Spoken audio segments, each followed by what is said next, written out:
Well, hello there, and welcome back to the wonderful worlds of Hermitcrafting. And I'm sitting on my favorite bench under my favorite tree, overlooking our landscaping from our last episode. And this area brings me immense peace just to look out and see all the cool contrasts, the archway, and of course, all the different little bits of rock detail we created, along with the waterfall flowing from above, and all the different colors of moss above create this incredible contrast that makes me so happy. I have been doing some work, by the way. In the riverbank, I removed all the sand and dirt and kind of created this step down gradient in there. So I've used a bit of a deep slate, a little bit of mud, instead of just blacking it all out. I wanted to create a bit of depth in the river, and I think that looks really good. So I'm really happy I went through there and put some time into that to make that look really nice. So today's episode, it's going to be a banger because I have the single largest terraforming project I have ever attempted in Minecraft planned. And you and me, we're in for the long one because this is going to be a big episode because we're going to create a massive mountain in front of us. But before we get to that, we are now Luke Skywalker piloting through Beggar's Canyon, shooting womp rats. And yeah, I've done that probably 100 times flying through that canyon. And you know what? I'm not going to apologize about it because it's like reliving my childhood, playing with my Star Wars toys. I absolutely love it. And that's the beautiful thing about Minecraft. It kind of gives you that little creative fun and you don't have to feel bad about it.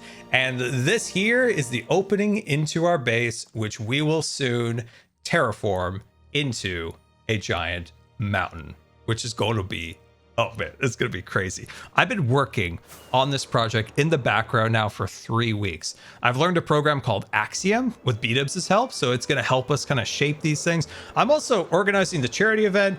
I'm learning how to become a beekeeper. I'm also learning how to be a speedrunner. I'm learn maxing, and I'll be quite honest with you, I'm exhausted. My brain is full and it doesn't hold much to begin with. Anyway, I need your help. You see this delightful droid? It's been with us from the beginning. It's our companion. And I still haven't named it. And it needs a name. And you guys know me. I'm terrible at making cool names. I'm even worse at making decisions. So, chat, comments, you're my only hope. Help me name this droid. Have you realized that I've basically been storyboarding this entire season? So, what that means is we created the architecture of the civilization, the technology of the civilization, the organic creatures of the planet, and most importantly, the planet's biosphere, all put together as a storyboard for how we are going to construct our megabase. Even did the interior for how the civilization lives and interacts with things in the world. So that's kind of how I designed my entire season, was establishing technology, establishing the creatures of the world, establishing the architecture, and of course, the overall biome that our base will live in. So yeah, first few episodes this season was basically me storyboarding, and I love it. I wanted to be a storyboard artist at one point in my life. Anyway, checking out the shopping district. Look at all the really cool shops the Hermits have put together here. I've got a little something cooking. That's right. We'll get to that in a little bit, but I've got a couple shop ideas. I'm also curious to hear what you have ideas for shops, but this area right here needs to start getting prepped. I think I'm going to get rid of all the flowers, clean this area up, along with get a whole lot of resources for today's build. So with that, my friends, let's jump into super fast grind mode.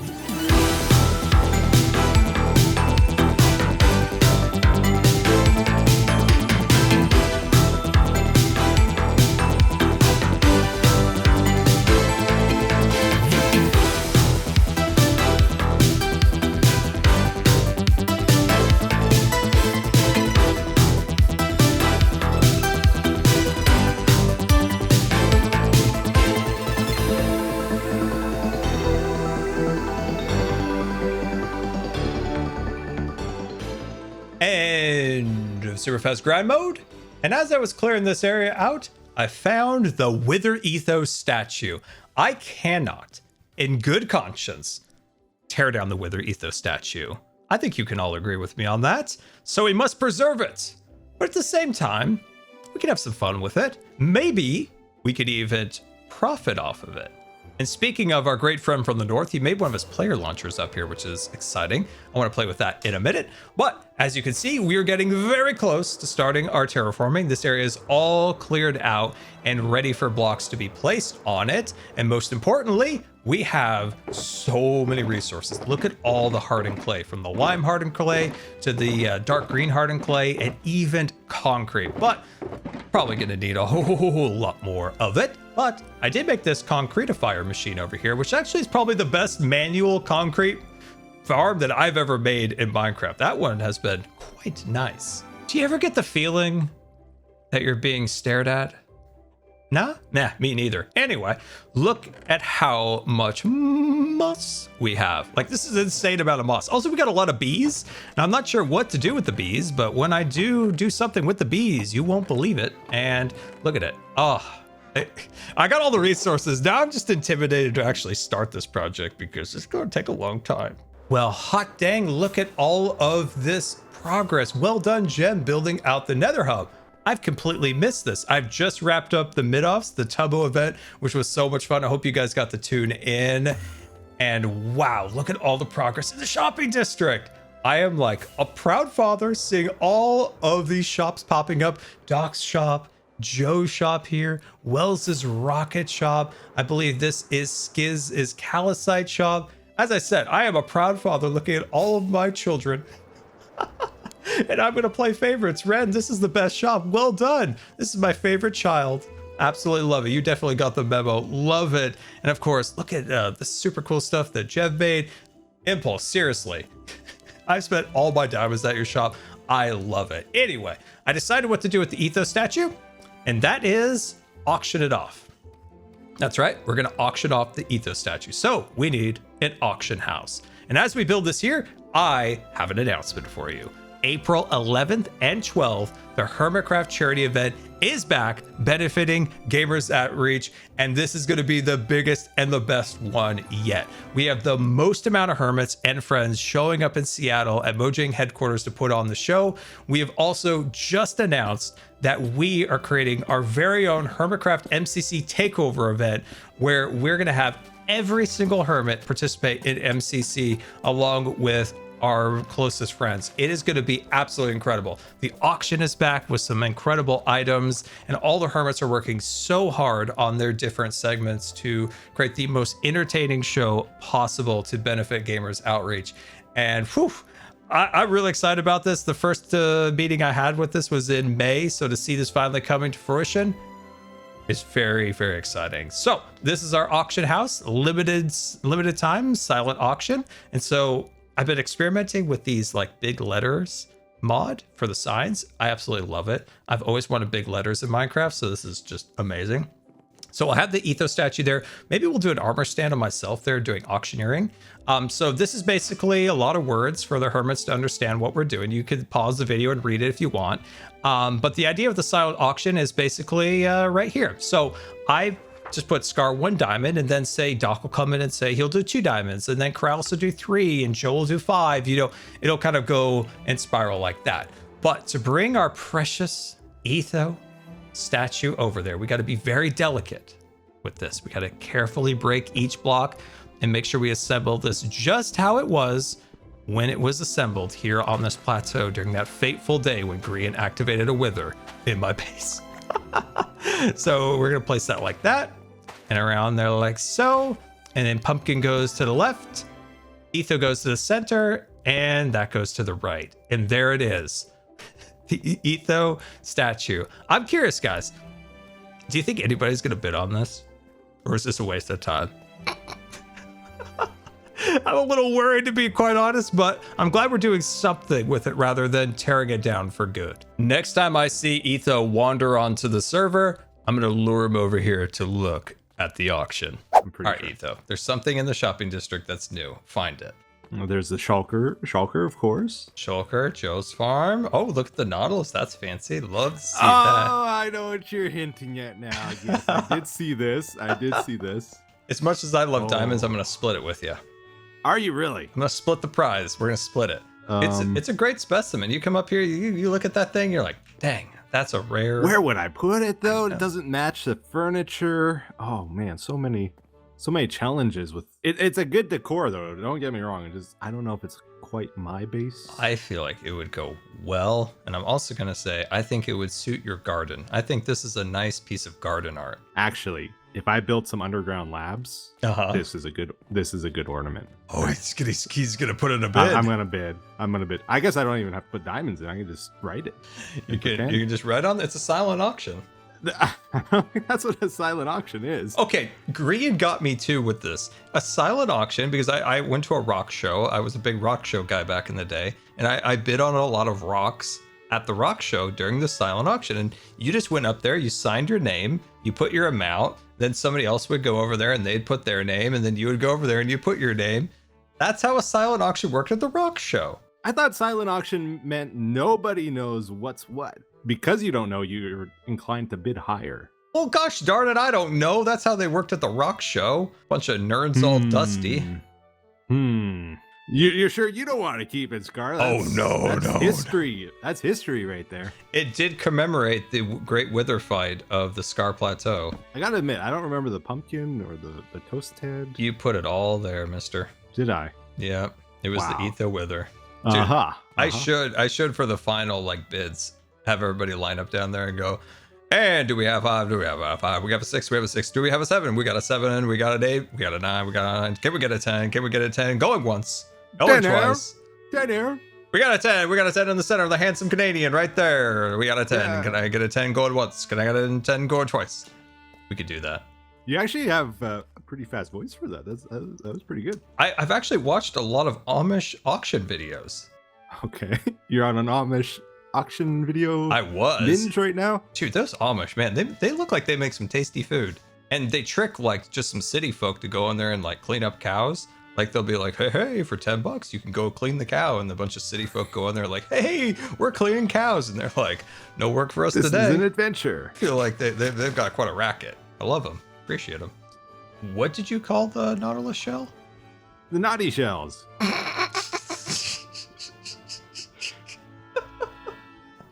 The naughty shells. The plural of nautilus, right? I guess. Oh, dude, I want a mystery aqua decor bag. Oh, could be some seagrass, could be some coral. You never know. It's a mystery. Where do you place your order here?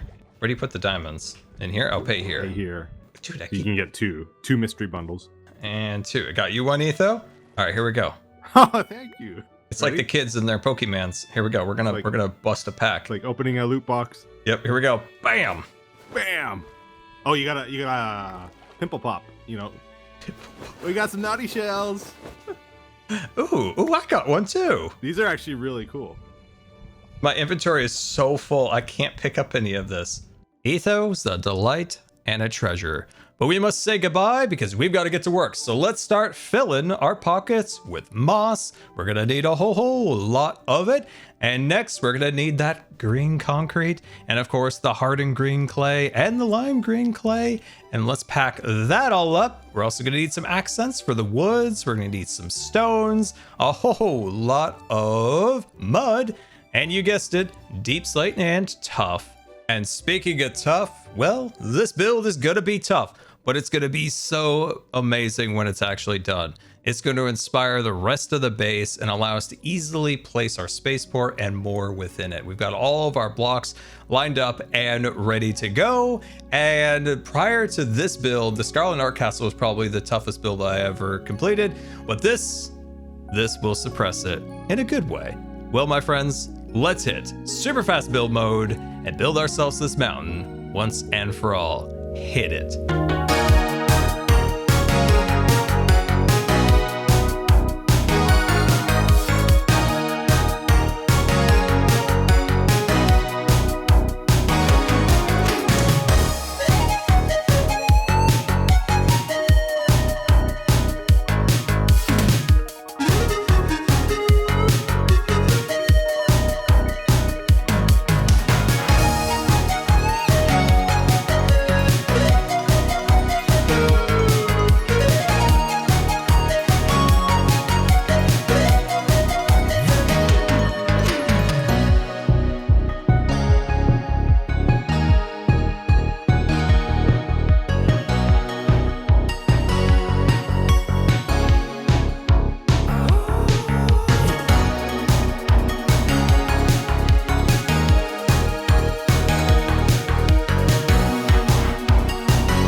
End of super fast build mode, and welcome to Twin Peak Spaceport.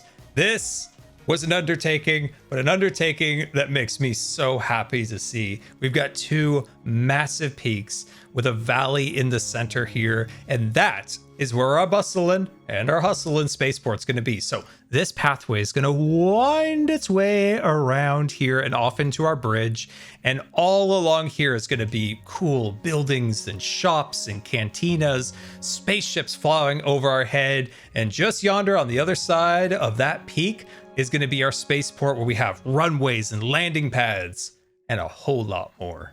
I'm definitely not beating the allegations of creating Jurassic Park from this angle.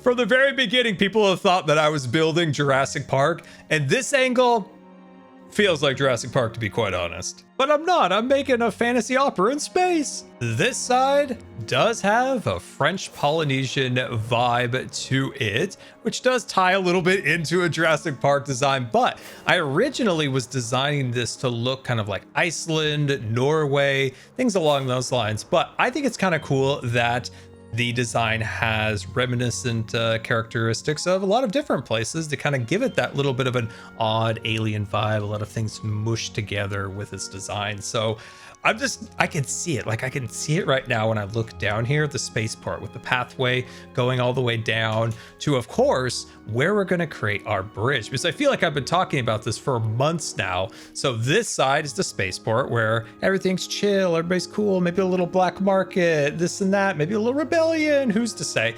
And of course, the bridge spans all the way across to where the evil empire has established its base, which is going to be a giant monolith with a bridge connecting it. And I've kept this area rather plain over here because this area, once again, is going to probably get changed up quite a bit in the future, along with this valley. So that's why this area is pretty boring in terms of texture in detail, because it'll eventually change, and I'm not going to do it twice, if that makes sense. Whereas the peaks, they're going to probably stay about the same. So those are very detailed. Look at Rocky's backdrop. This is how I've always envisioned Rusty. I've got Project Hail Mary on my mind. One of my favorite books is now a movie. It's a whole thing. Anyway, the mountains were always anticipated to be here, so finally seeing it and not the pink trees brings me so much happiness to say this area is now complete. Whereas once we progress a little further in, that's where we still have to continue to add the detail. We got the broad strokes on our paintbrush down.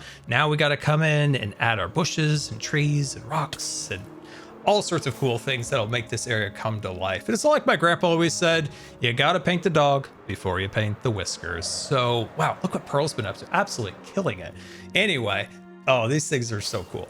I had so much fun with this. Axiom has truly fueled my creativity in Minecraft, and this has been such a much needed creative boost. It felt like I was carving these mountains out of a chunk of clay and then taking the brushes and adding the life by adding the shadows and the highlights and the rock formations and creating the atmosphere up on the peaks. It truly fueled my creativity, and I absolutely loved it. Some of the things that I didn't quite like were kind of the auto shading tools. Those feel a little too algorithmic like, where you want the error and the mystery of the human hand if you're creating art, rather than the perfection and the predictability of an algorithm.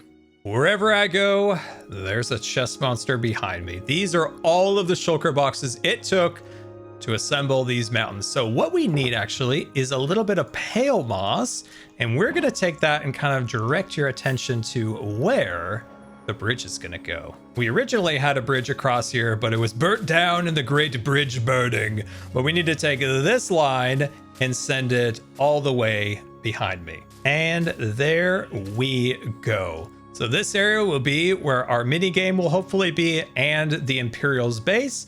And across the way there will be kind of the Rebellion spaceport. Absolutely amazing. Now, this area below the bridge is kind of plain terraforming wise. We'll update that as we go on with more detail throughout the base. So I don't want to do more than I need to do work wise when I might tear a lot of that out for the bridge, if that makes sense. So yeah, this is going to be so cool. I do want to apologize for a moment about the lack of videos. This video was supposed to be out basically 2 weeks ago.